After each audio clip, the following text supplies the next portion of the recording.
Hello everyone.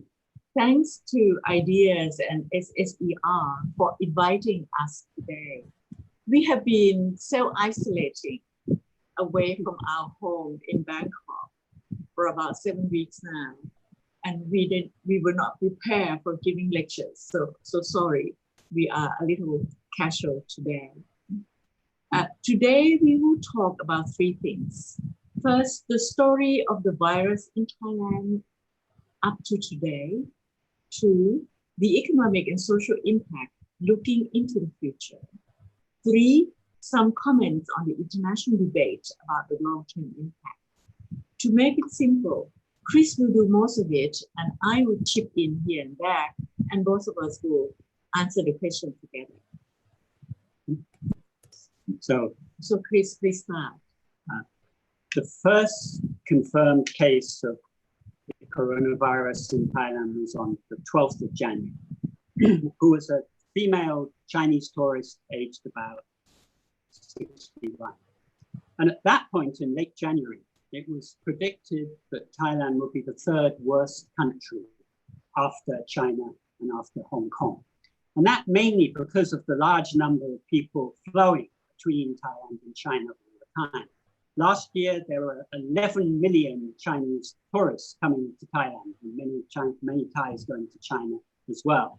So in the first, say, month and a half of the virus outbreak, when there was no restrictions on travel, there would have been more than 1 million people from China traveling, coming and going into Thailand. So it was confidently predicted that it would be extremely bad. As of today, Thailand is responsible for 0.02% of deaths globally from the virus. In fact, very, very small indeed, less than 60. And this is really quite remarkable. We're going to talk about that story, but the good side of it, but also the bad side of it. Now, crucial background to the story, two institutional points that are important. First is that Thailand has a rather strong public health system. This dates back to the student radicalism of the 1970s, when medical students got radicalized, and they kept after that, although many things changed, they kept a commitment to a public health system from then onwards. And they campaigned very strongly. And in 2000, 2001, they were able to persuade the government at that time to set up a universal healthcare system that meant basically anyone in Thailand could get treated for most problems, most diseases, effectively for nothing, a very small amount of money indeed. They were also then very active at the time of the SARS outbreak and bird flu. And as a consequence of those kinds of outbreaks, they set up a volunteer network. And that volunteer network now has 1 million people, and we're talking about 1 million people in that network in a country of 70 million. So 1 in 70 people belongs to this network. This was very important for how the coronavirus was treated here. The other institutional point is that the government here is a disaster, more or less. That we've gone back to the military governments. Thailand had military governments like everywhere else had military governments in the 50s and 60s and 70s. And then it all went away and it came back. So for here we've had a coup installed government, the only one in the world for a long time recently. And it was transformed a year ago into an elected government, having an election. But in fact, the military heads, they cheated multiply in the election, so in order to stay within power. And as a result of that, the government has rather low legitimacy, and this affects the way it reacts, and also rather low quality people, and many things. Now, why did this, at the beginning particularly, why did the virus not have a much bigger impact than it turned out? I think there were several reasons at the beginning. First is, it's clear this virus is not particularly like heat and dryness. The medics won't confirm that, but it's pretty much clear. And we are very lucky in Thailand that the first period when it came in for January and February was very hot and very dry. Point one. The second was that before that, we were having a big problem with haze, with PM 2.5 microparticles in the air. So lots of people were already every day wearing masks and the masks were very well distributed in the population. There was only a very short period when there was panic and there was a shortage. Third, that the medics, because of their experience with SARS, particularly, they immediately started treating the bad corona patients with ways that they developed in SARS, which included using retrovirals that had been developed for HIV/AIDS, which is rather similar to what they've just found in the US and that they are now testing now. But the Thai doctors started using it from the beginning. They didn't know why they worked, but they said if it works, we're going to keep on using them. And I think the other reason, right at the beginning, was sheer luck. That, we found out that this is a very fickle virus. And in some places it strikes very hard, and some places it doesn't really seem to have much effect at all. We don't really understand that very well yet. And at the beginning, Thailand was extremely lucky that it didn't get hit by not a single hotspot developed. So the numbers developed very, very gradually in this early period. So as a result, against that background, there was a kind of a fight going on between the medics and the government. The public health advocates were pushing for the kind of response to the crisis that they'd seen in Wuhan and which was copied in Vietnam and South Korea. They wanted a lockdown immediately. But the politicians were looking at the economy. The politicians were looking particularly at tourism at that point, which is so important to Thai economy. And at that point, really believed that they could keep it going. There was no need to close anything down. So they resisted any closing of the borders, and they resisted any serious lockdown measures within the country. But the medics did two things from the beginning, which were extremely important. They did contact tracing. So every single case that was identified in testing was tracked and traced. There was a trace back all the contacts of those people, and they recorded it very well. There's just one example. A Thai man came back from visiting Pakistan. He came to the airport. He didn't show up as having any symptoms at all. He went from the airport to the railway station. He got onto a train, and in the middle of that night, he died on the train, very surprisingly. And when they tested, they found he had the virus. Within 36 hours, they had traced all the people with him on the plane, all the people he had contacted at the airport, all the people he was with on the train that night, even down to the people he was standing next to on the railway platform while waiting for the train through the security cameras. And they traced them all down. And they were able to do this through this network of health volunteers. So that one thing they did superbly from the beginning. The second was they were transparent. Okay? They came out announcing every day, right up to the day they came out and said, okay, we've had so many new cases this day. We classify them in this way. There's so many people who had contact with people we know, so many people who've come in through the airport. There've been these number of people who died, and they detail each death. Now, they can do this because the numbers are small, obviously. And all of this is available on their website, a huge amount of material available on the Ministry of Public Health website. And this transparency, I think, has been highly respected by the population. It's given them a foot. It's brought them, people watch this stuff, and it's made them greatly involved in the effort to control this virus. Okay? Now, so things went along very slowly until early March, and then things started to go wrong. Basically what happened, two hotspots developed. The first and most important was in a boxing stadium, in one meeting of that boxing stadium on the night of the 6th of March.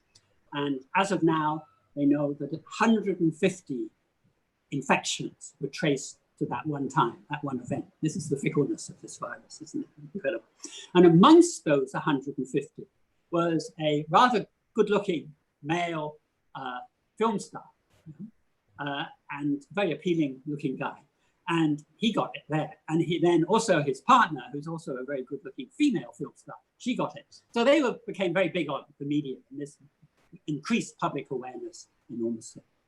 The second hotspot was in nightlife areas in Bangkok, where the young rich and the young middle class go for their nights out. And also at this time, people realized, the government and the public health people realized that very many of the new cases were people crossing the borders. They were Thais coming back from being abroad, or they were tourists, or they were businessmen, or they were visitors. So at this point, the numbers started to ratchet up very quickly. Now, you're going to be seeing that the wrong way round. So, oops.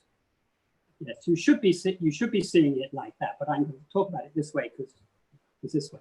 But then we've been going along very slowly here, and then suddenly it went whoop.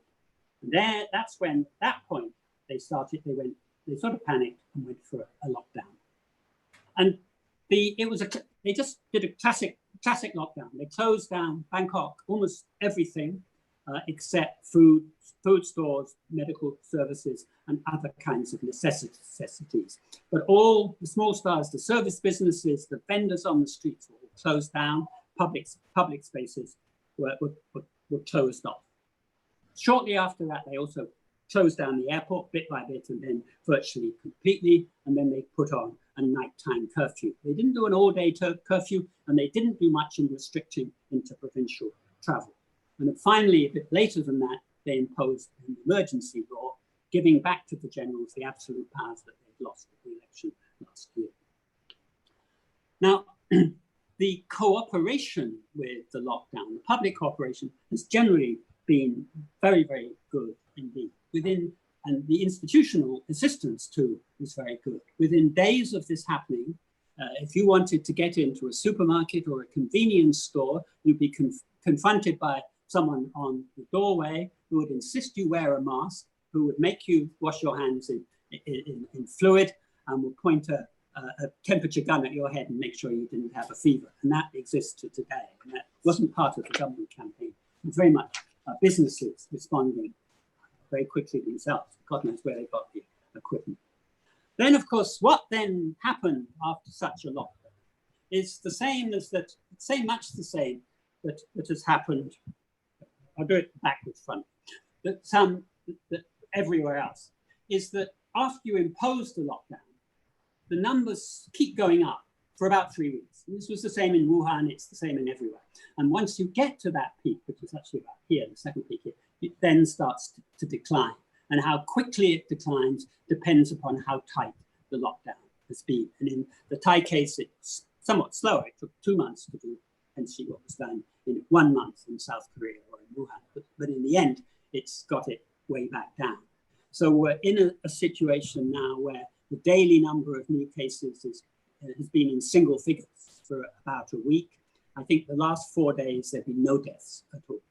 And the total now we are standing at is 3,000 confirmed cases. Now, there's undercounting for sure, because the testing system has been a passive testing system. It's only if you need to be tested and they find you out. There's no proactive very little going out to test people. So it's undercounted, but the methodology has been consistent throughout. So the curve is probably believable. And there's no reason to believe that these figures are being systematically underreported, because the public health people are serious. They know what they're doing. So now we are at the stage where totally there have been just under 60 deaths. You think about it. We've been talking about countries in the last few weeks where you've been having deaths in days, in 1 day, in hundreds, up to 1,000. So this has been very, very mild indeed. Almost about 2/3 of the cases have been in Greater Bangkok, the capital, the larger, greater area of Bangkok. The two other areas which have been significant have been the tourist towns of Phuket and of Pattaya. And besides that, there's been on the southern border, because the border between Thailand and Malaysia is very porous, and people cross it without going through border controls all the time. And so they've discovered there's a lot of the virus coming across the border into that area in the south. So at this point, it all looks to have been relatively successful with one problem. That problem comes from the stealth nature of this virus, the fact that people can be infected with the virus, that they can pass it on from other people, but they themselves have no symptoms. So the Thai testing system will not have detected these people at all. So some of the medics, the public health people in early April started to agitate for active testing, for testing and tracking, essentially for doing random testing of populations at risk in order to find the people who are asymptomatic but infected. The government was against this on two grounds. They said, one, it's not necessary. They were committed to that. And second, they said, basically, we can't get the equipment because by this time there's a shortage of testing equipment in the world. However, the example of Vietnam next door is very persuasive because Vietnam went for this system from the very beginning. They went for proactive testing from the very beginning. They developed the kind of contact apps which we're now seeing being developed in Australia and the US. And they kept up this system throughout, and Vietnam is very comparable to Thailand in many ways. As of now, Vietnam is still claiming to have 0 deaths from the epidemic. You can believe that or you not believe, up to you. But I think it's very clear that they have had very little impact from the virus and much less disruption than the countries which have used the lockdown system, such as Thailand and many other countries. So although the central authorities were still opposing this testing strategy, from early April in Phuket, the medics started doing it anyway. They started going into areas and doing random testing, and they found that they were finding pockets of the virus that hadn't been found before. So in the last couple of weeks, the central government, public health authorities have changed their mind, and they say that they're now doing active case finding. They're identifying at-risk populations and doing random sample testing within those populations. The first at-risk segment that they've gone for is these people who are crossing the border in the south, crossing in and out from Malaysia. And they've done that in the last few days, and they found rather a large number of people already. There's and they say that they're going to go on to do this, particularly with migrant labor. We have a lot of Burmese, Khmer, and other migrant labor. And after the example of Singapore in the last week, it's obviously important there. There's been no big problem there yet, but they want to random test. There's prisons, there's hill peoples, others that are likely to be at-risk groups. And they have ramped up local production of test kits by getting a local producer to clone and have the capacity to produce quite a few test kits in order to underlie this thing. So that's basically the story so far. Relatively late beginning because they refused to go with the early lockdown. Then a bit of a panic and a lockdown, right? And then this slow flattening of the decline of the curve, then a controversy over active testing, which has been resolved in favor of doing it on a minor scale. Okay, part 2 now, we'll talk about the impact, the economic and social impact. And the story here is that though the local domestic crisis, domestic epidemic may be relatively mild, the economic and social impact can still be massive and long. And that's because that impact depends upon the rest of the world. The Thai economy is so globalized, it depends so much on exports, on fitting into global supply chains, on tourism, and on foreign direct investment.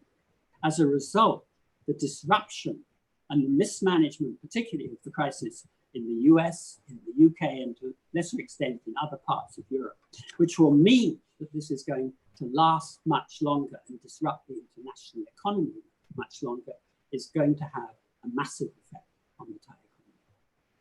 The best example we have of precedent is back in the Asian financial crisis of 1997-98. 2008. In that crisis, and if you remember, it started in Thailand and was worse in Thailand than anywhere else. In that crisis, the economy shrank about 14% over 18 months.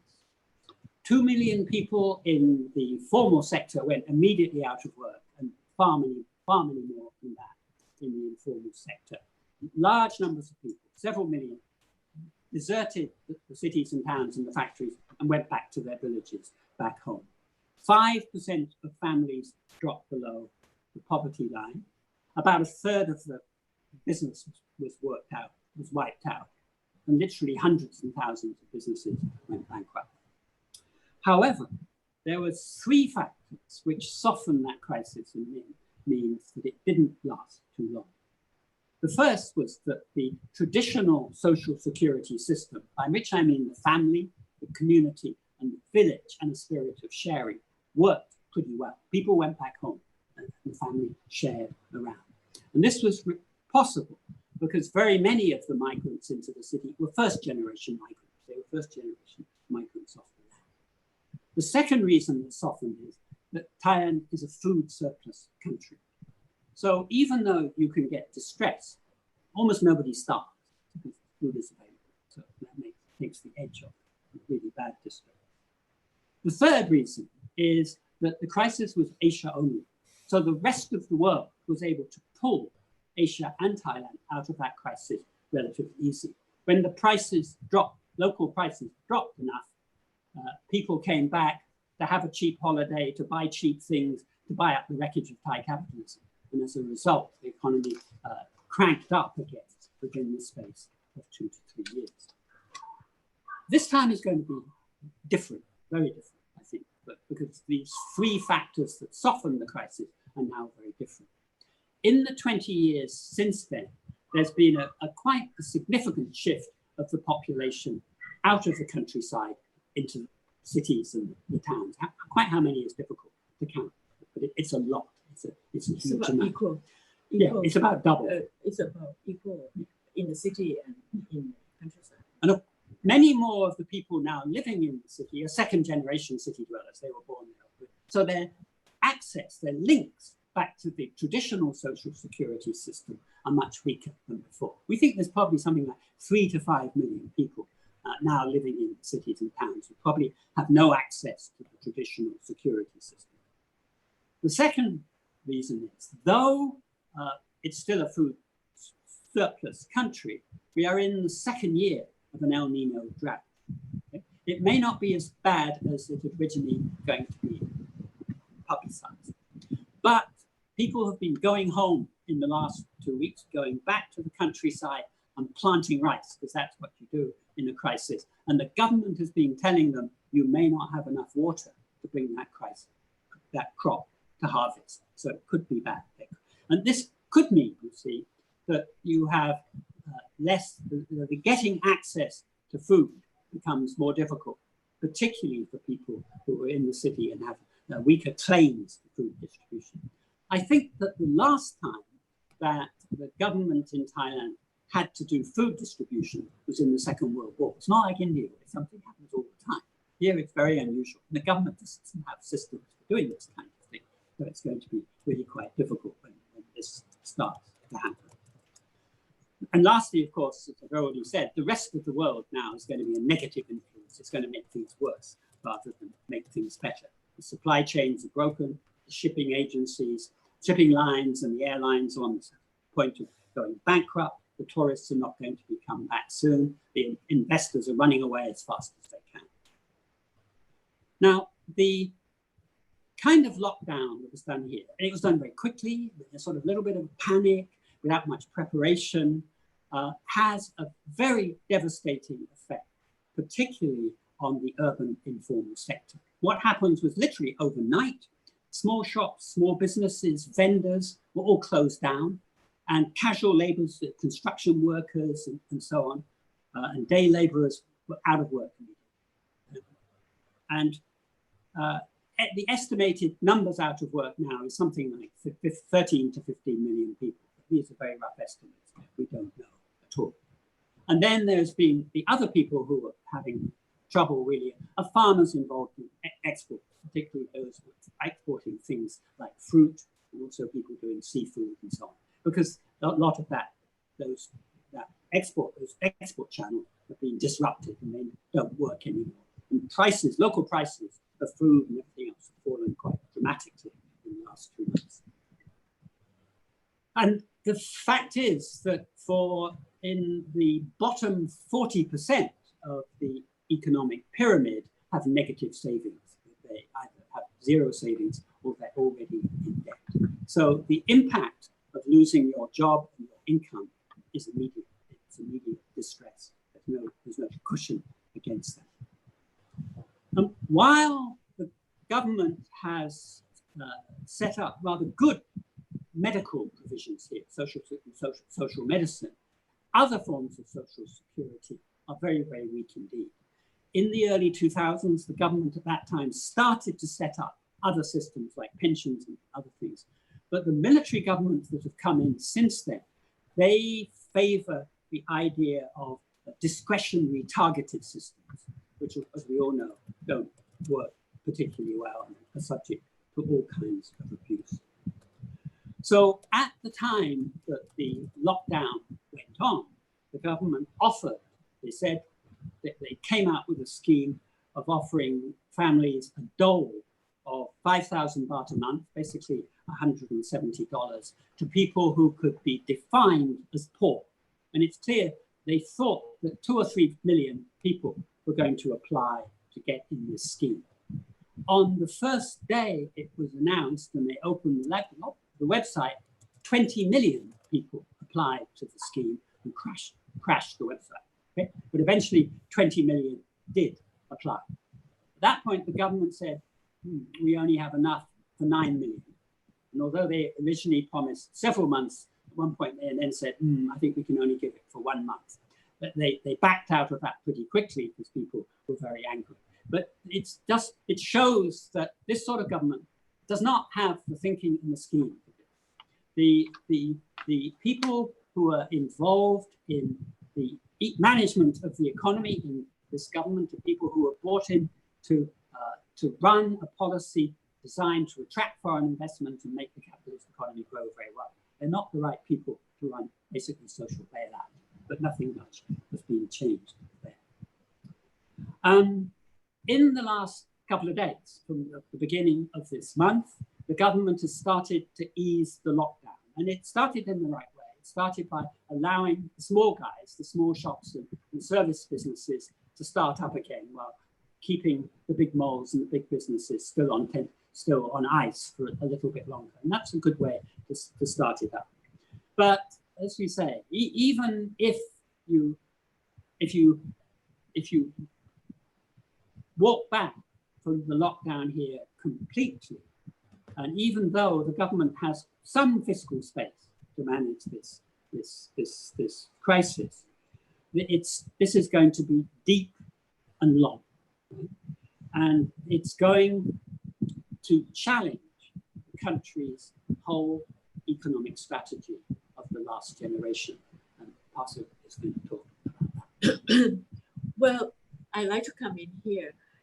Already before the COVID crisis, there was an ongoing debate on the soundness of the government economic strategies of continuing to promote tourism and FDI in high-tech industries, even though Thailand's growth rate was lowest among all ASEAN neighbors for about a decade. And we, in terms of our labor force, we don't really have sufficient suitable labor force for the kind of high-tech industries that the government were talking about. The debate has focused on the impact of tourism on the environment, the doubt about being able to attract FDI at the time that Thailand has lost its shine compared to more attractive Vietnam and Indonesia, with younger labor force, larger markets, and more political stability. There were also doubts whether the strategy, even if successful, would be able to reduce the income gap, which has widened again since 2015, or to reduce poverty, which has increased in agrarian areas where many families now depend on remittances from young family members now working in the urban areas and overseas. Thailand in the past 30 years have been very successful. Before this, have been very successful in reducing the incidence of poverty quite dramatically. But this has started rising again in 2015. Some of us have argued publicly that we need to review this strategy, cultivate local sources of growth, reform our tax system, reforming the energy and the transport system, the whole logistics system, and give authority to local governments in local planning, improve social welfare programs and educational reforms. We also need to get serious about the impact of global warming, which is already causing higher incidence of droughts and floods since the late 1980s. There are people who track back and look at this and have now realized that those kind of problems that we face have been linked to the impact of global warming. In this context, the COVID crisis represents an opportunity to really review the economic strategy towards more decentralization of power and pursuing more the strategy of sustainable development as set out by the UN. But it may also be an opportunity for any government to increase its power and continue to rule under fear of COVID. Because this means that it is indeed a very dangerous time. Of course, being in Asia offers a better economic prospect than elsewhere, in the sense that with China, South Korea, and Japan managing COVID comparatively well, so that their economies may revive faster than elsewhere, such as in Europe or in the US. And the Thai economy will benefit from this in the region. However, we may revive our economy much better than elsewhere in Southeast Asia, but the political consequences are more complex, and we may discuss about this later. Okay, just last bit, briefly. We want to comment a little bit on the international debate that's arisen in the last month or so, particularly, about the larger consequences of this crisis. Okay. And this has been a rather philosophical debate, if you like.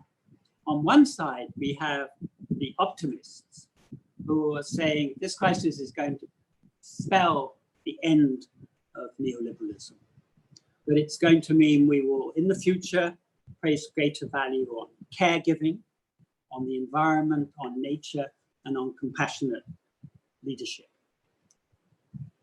But on the other side, we've had people saying that that's moonshine, that we're already seeing the growth of nationalism, isolationism, authoritarianism, and surveillance. This is a very interesting debate, but it seems to us it's a little bit philosophical and impractical. We think we need a little bit more grounding, a bit more history. The last time there was a dislocation of the international system on this scale was the Great Depression and the Second World War, if you like, the decade from 1938 to 1948. And at that time, a consensus grew up that the old world system no longer worked. it had simply collapsed. And a new one needed to be put into place for a new era. And that led to the Bretton Woods process and to a whole batch of new institutions, which have very much laid the basis for the world system ever since. Now, if you think about that new process now, and you think about Trump and so on, you think, God, it's totally impossible to think of something now. You have the most important man in the world is a sort of institutional Luddite, and he has around him people like Boris Johnson, who are very much the same ilk, and there are many others we can count on. But against that, you can say, if you looked at the world in 1943, it was people would have said it was very unlikely that you would have ever had such a thing achieved within the next 5 years. But it did. The attitudes changed. And despite distrust amongst the great powers, despite enmities, despite ideological differences, this great bit of institutional building took place. So it seems to us that although this philosophical debate is very interesting, perhaps what is more important in the short term is that there has to be an institutional way to unwind this crisis, particularly to unwind the mess that is being created in the international economy and the international trading system, which is still developing at the moment. And we hope that somehow that can become part of the debate as it goes forward. So that's it. That's the end of our talk. Over to you, Vikas. For this very, very interesting and very interesting overview that you gave of the situation in Thailand. We've had about 140 people listening to the lecture, and we have quite a few questions already. Most of the questions are for the second part of your talk about the impact on the economy, on the policies that have been put in place to deal with it, and how is it going to play out. But there is one question about the first part, and let's get that out of the way. And that question is that, in your view, how much of the low levels of deaths due to COVID-19 can be explained by the fact that Thailand has a relatively healthy population, and the levels of morbidity, diseases, etc., are perhaps lower than, say, a country like India. I mean, a lot of deaths of COVID infections are associated with comorbidities, people having other diseases, falling prey to the infection and not being able to survive it. How much do you think that explains the fact that Thailand has had low deaths? I think it's a very interesting question and a very interesting prospect that is a contributory reason. But yeah, you need a medical person to answer that question, not us. Well, I can say something. Actually, something similar happened in the case of Thailand among people who died. They tend to be older people and have other problems like diabetes or some other ailment related to being aged. And the younger people recover faster here, and children don't seem to be affected at all, or not as much. Very few, and they recovered very quickly. And I think that in general, the Thai people have been lucky in having a very strong and universal healthcare system, going back to 2000, at least 2001, and which meant that up to 80, nearly 90 people in the whole of Thailand are now covered one way or another by some kind of health insurance system. It's been divided. The workers in the formal sector are under the social security program, which covered health. The general population are covered by the universal health care scheme, which come from the taxation. And then you have the professionals, the business sector who may have their own private healthcare system, and a large segment of the bureaucracy in Thailand are covered even much better than the universal healthcare scheme. People like me and academic are very fully covered. And of course, being a food surplus country, the general health of ordinary people, from eating good food and more protein and everything like that, I think have raised the health standard, and the hygiene system here is also critical. I hope that answered the question. Yes. There are quite a few questions about the impact on the informal economy, on the migrant workers from Cambodia, Myanmar, and other countries, about on the small businesses, on wage workers, small farmers, and say tuk-tuk drivers. Yeah. Informal economy, people engaged in informal economy.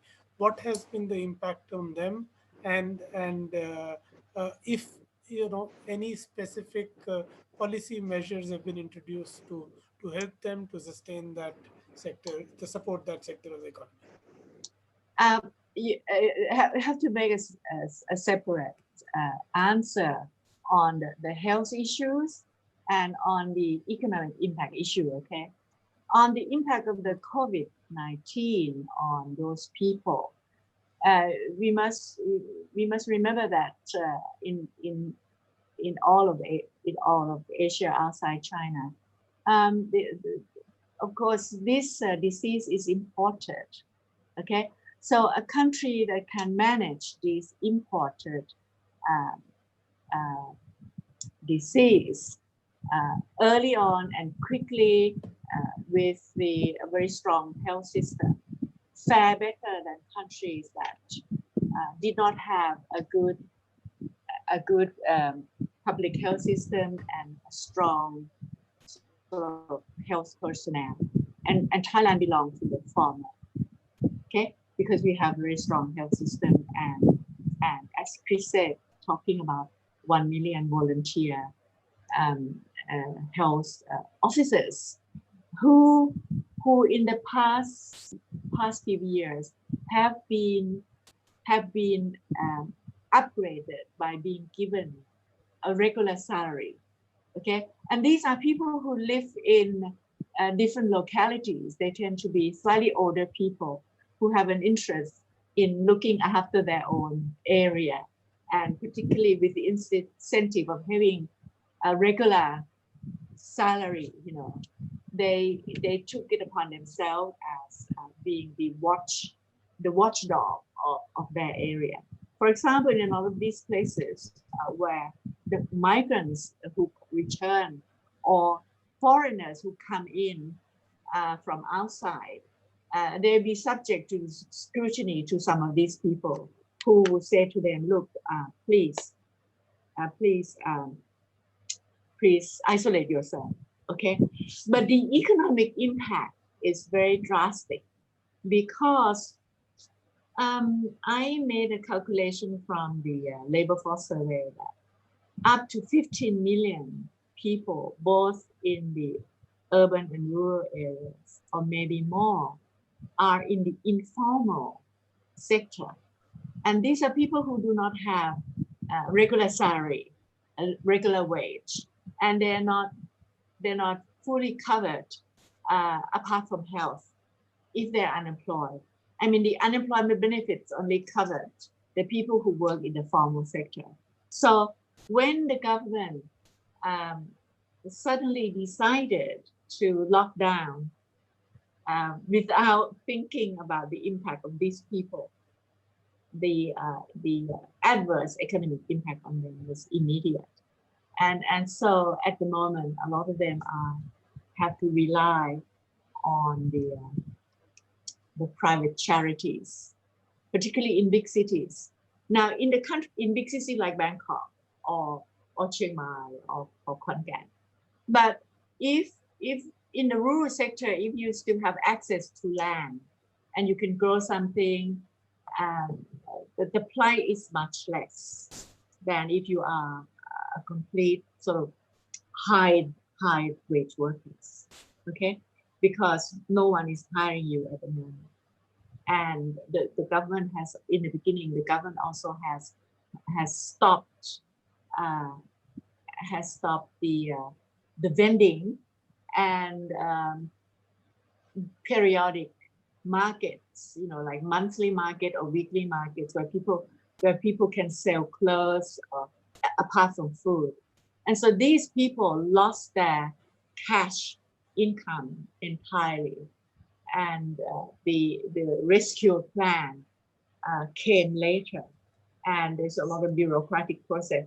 Another problem which we must recognize also that this government has a tendency to centralize decision and centralize the implementation of the rescue program, and bypassing the local governments, which we already have in place, local governments in all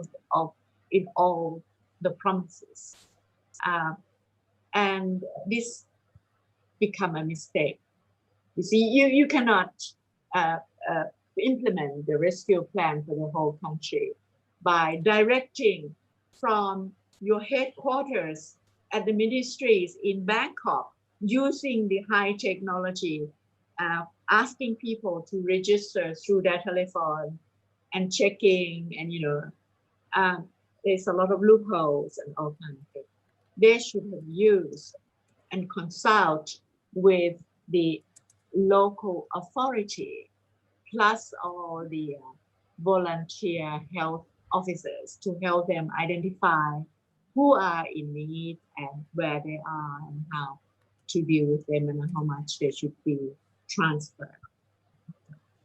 Chris would like to say some more. I'll talk a little bit about foreign migrant labor, because there's a very large number of migrant laborers, mostly from Myanmar, from Burma, some from Laos, some from Cambodia and elsewhere.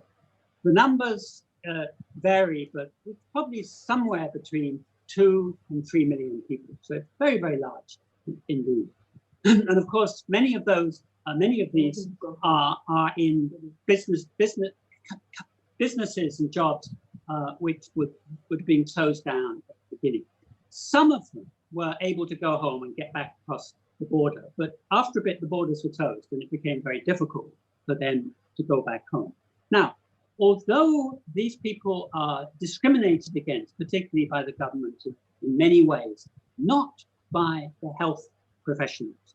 The health system, very early on with this, realized that if these migrant laborers get sick and have terrible diseases, it will leak into the local population. So they campaigned right back in the early 2000s to have them brought in to the whole healthcare system and to get virtually equal treatment, so they get treated very well. Also, at the time of SARS, they got particularly scared about them, so they created a special cadre of these health volunteers recruited from amongst these migrant communities. So they're people who are bilingual, who can speak Burmese or Khmer or whatever. And they have used that network from the beginning of this crisis to do education in those areas where there are very large numbers of migrant labor. And in fact, one of the deputy health ministers spent a week or so going around to many of these migrant labor areas in order to show his face and to show commitment to looking after these people. So in that sense, it's been quite good. However, they must be in a terrible state that these people, many of the migrant laborers. Where we are living at the moment by the sea. What you can see out the back there is the Gulf of Thailand. And on the beach outside where we are, all the tourists have disappeared. The hotels have been shuttered up and the tourists have all disappeared. But the beach is quite full. And what it is full of is people hunting and gathering. They're coming down, they're using throw nets and lines to fishing in the sea, and they're digging in the sand and in the reefs for shellfish. And they're there in large numbers every day. And about half of the ones that we see down there are Burmese. They're probably people who are working in construction in the local town. So yes, it must be dreadful. I must add here that there are, even though the government seems to discourage private charities, but there are a lot of small scale private charities. People that take initiative to distribute food, both ready-made food and dry food that they can take home. Happening in big, particularly in Bangkok, a city area where a lot of people could not make a living. But there's no sign at the moment of planning for a situation in which a very high number of people are deprived of any income and have no savings goes on for months. There's no sign people are planning for that. Yeah, I think we have to think about that. There are quite a few questions about macro policies. So, for example, there's one question about the debt to the GDP ratio, which is pretty high for Thailand. What would be the implications of the fiscal package announced by the government on the debt GDP ratio and the long run consequences of that? There's one question about can I just give you 3 or 4 questions? They're somewhat, about the macro policies of different, but let's take them all together. There is a question about the ASEAN Response Fund, which the government wanted to set up. What has happened to it? Is it there? Is it something that could that the government could fall back on, or is it not yet there? Is there any debate on how to reduce the import dependence? You talked about how the Thai economy is sort of hugely dependent on the global economy, is deeply integrated with the global supply chains. Is there some discussion about moving away from that strategy in the post-COVID world? There is one interesting formulation. The Titanic has now hit a big iceberg and listing badly in terms of massive economic and social impact. Will the ship sink or survive? Over to you. Do you want to go, Jeff? Okay, on public debt to GDP, before the crisis, we are in quite healthy situation.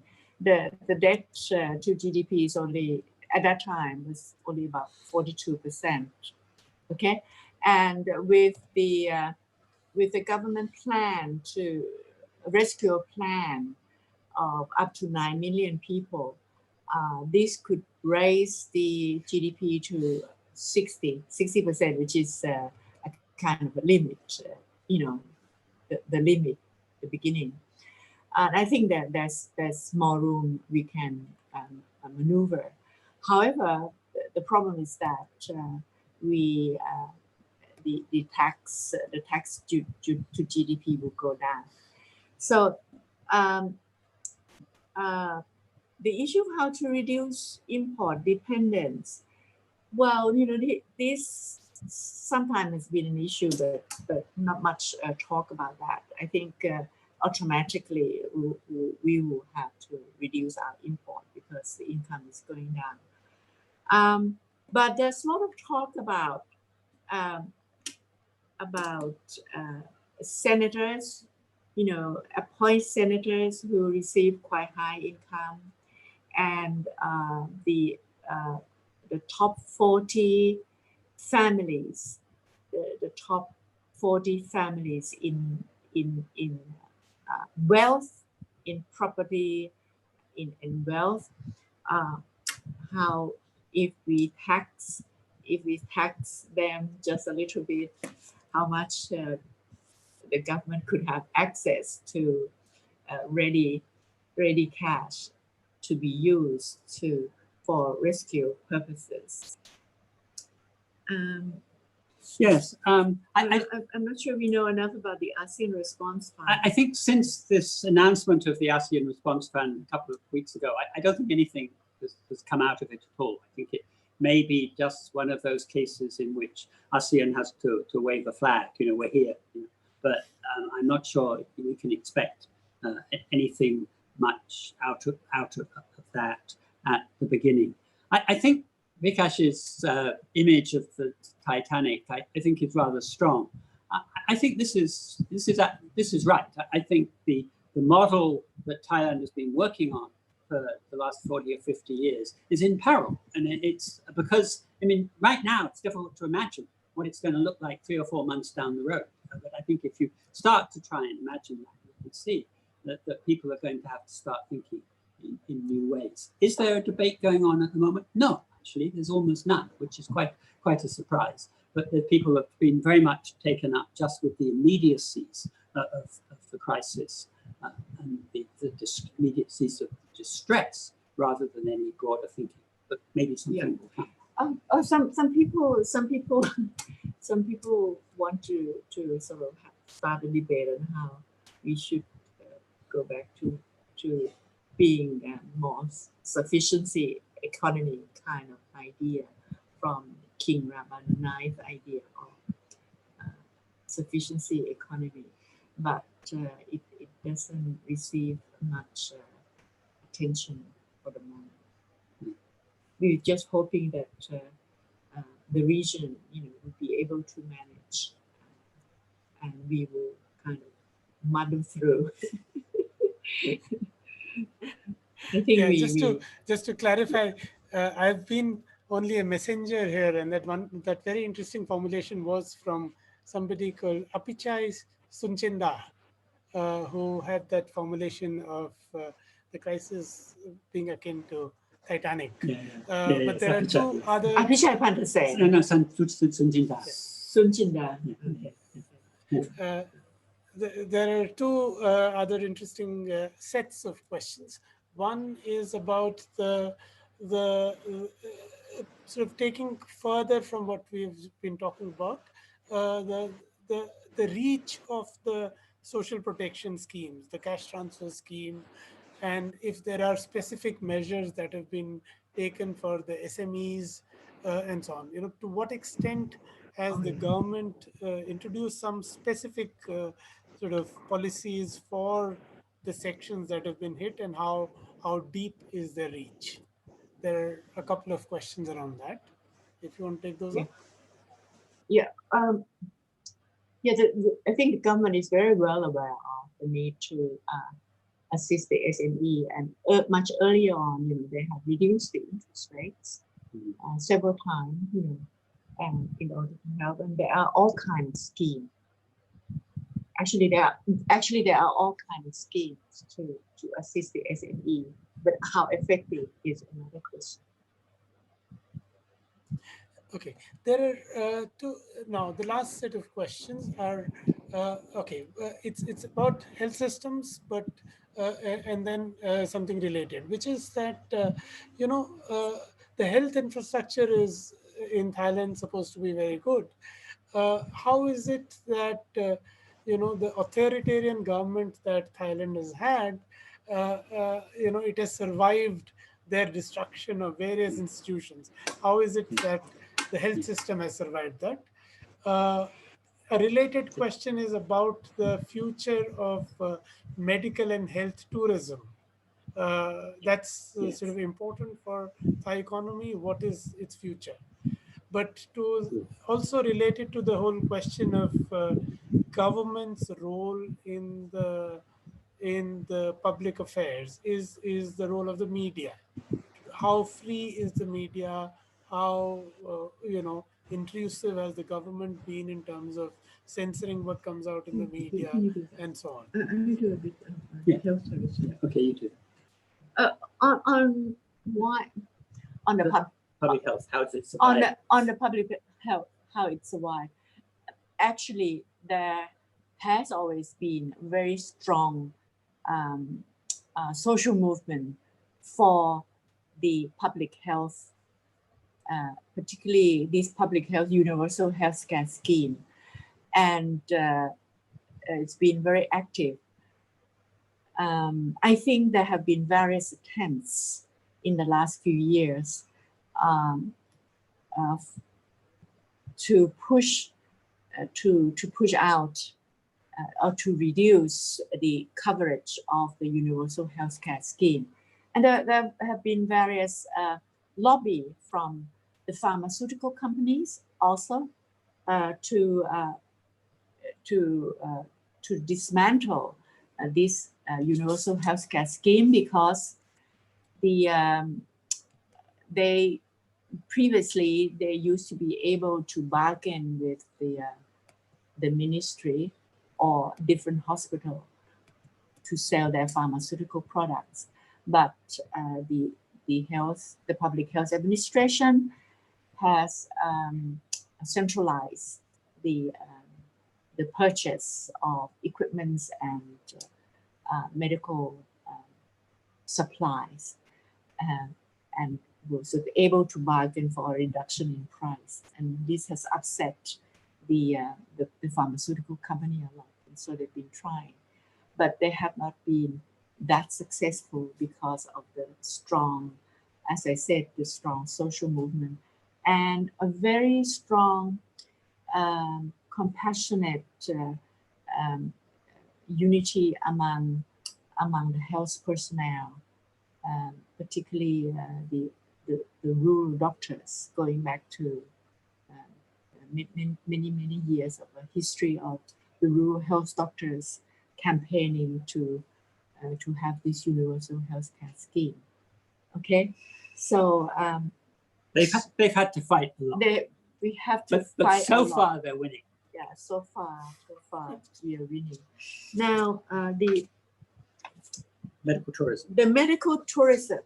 This has always been a debate, a point of debate, whether how could we manage to have a good health care system for the population, meanwhile promoting health tourism. So far, I think the public hospital have been able to manage this very well by making everybody, the health personnel, work so hard after hours.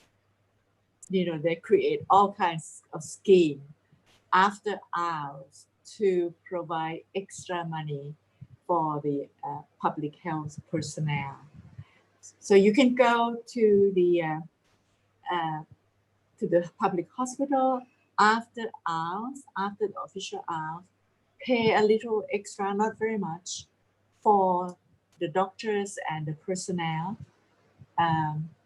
and between after 4 p.m. until it can go up to 11 o'clock or 12 p.m. at night, depending on how serious are the clinics. Okay, so this been going on, and so far it has kind of it has helped assist the people, the middle class, who have a regular income to avoid going to the regular free healthcare, to come to these after hours and pay a little bit. And it also subsidizes, it gives an extra income to the doctors, yeah, who are working rather relatively low pay in the public health system. Yeah. So it reduces the incentive for them to cross over into the private healthcare. So it's a good compromise. And at the moment there is a debate going on whether we are taxing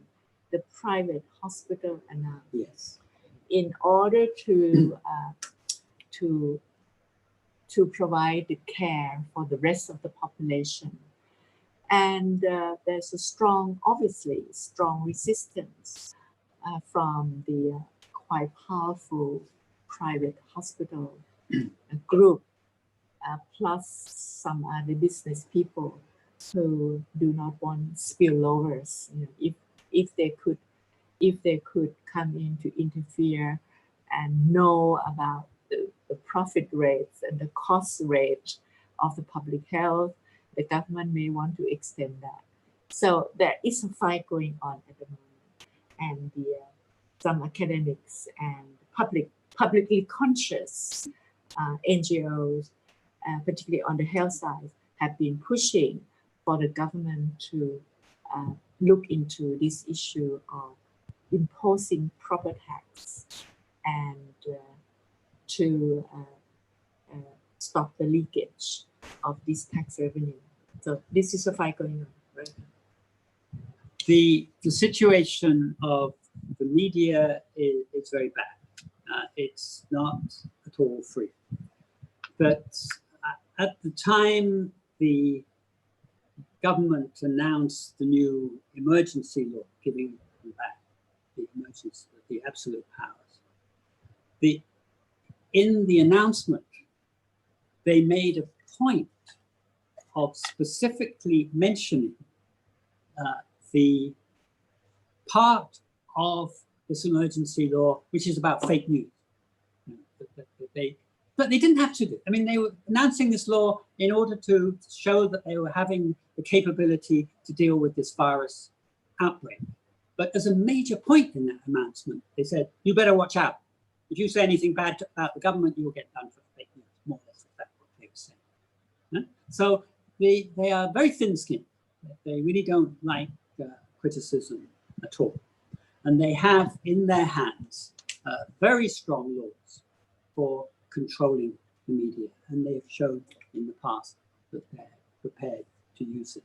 Now, even in that situation, there are some very enterprising and creative media professionals who are able to work in the sort of, because the media is now so very broad, with everything being net-based, it's very difficult for any government to monitor the whole thing. So there's quite a lot of relatively good critical debate of current affairs, which goes on openly, particularly in web-based TV channels, and elsewhere, of course, in social media as well.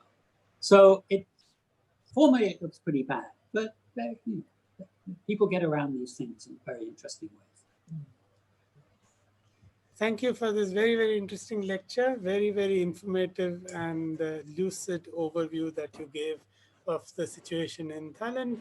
It's been wonderful having you, and thank you very much. Have a nice evening. Thank you very much for organizing. Thank you to all the audience for having been with us, for asking all the very interesting questions. Please remember to join us again tomorrow. We have Utsa Patnaik tomorrow speaking to us about the lessons from the Bengal famine and what do we know about the failures that led to Bengal famine and what does it tell us about the situation today. Thank you very much. Have a nice evening.